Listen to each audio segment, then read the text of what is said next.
Hi, book lovers. Today we're going to read a book about Little Critter who wishes that he was bigger, but he learns a lesson that sometimes being small is just big enough. Just Big Enough by Mercer Mayer. Every morning on my way to school, I always sit in the same seat on the school bus. But this morning, a big kid took my seat. "Excuse me," I said. "You're sitting in my seat." The big kid didn't move. I guess he didn't hear me. At recess, I wanted to play football with the big kids, but they said I couldn't play because I was too small. And at lunch, the big kids took all the cupcakes. They laughed when I said they had to share. They told me the cupcakes were just for them. "I wish I were bigger," I said to my friends. They nodded. That night, I couldn't sleep, so I read a comic book, and that's when I got a great idea. The next morning, I asked Dad for some wood and some glue. Mom gave me tinfoil, and little sister let me have a jar of her glitter.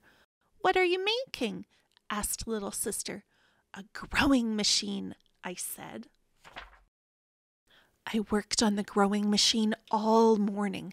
When it was finished, I sprinkled glitter on it so it sparkled like the one in the comic book I had read.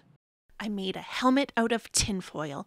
Then I put on my helmet and climbed into the growing machine. I sat in the growing machine all afternoon. I even ate my lunch there.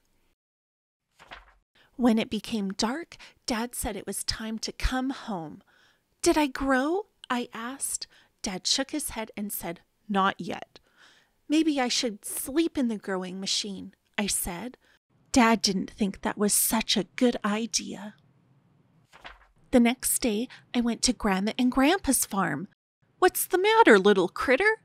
asked Grandpa. I told Grandpa about the big kids and how I was trying to get big too, so that I could do all the things the big kids did. Grandpa took me out to the meadow. "Look at those 2 horses," he said. "Which one do you think is the fastest?" "The big one," I said. Grandpa let the big horse and the little horse loose. They started to run across the field. And do you know which one was the fastest?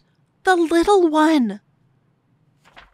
The next day at school, the big kid said again that I couldn't play football because I was too small. I started to get mad.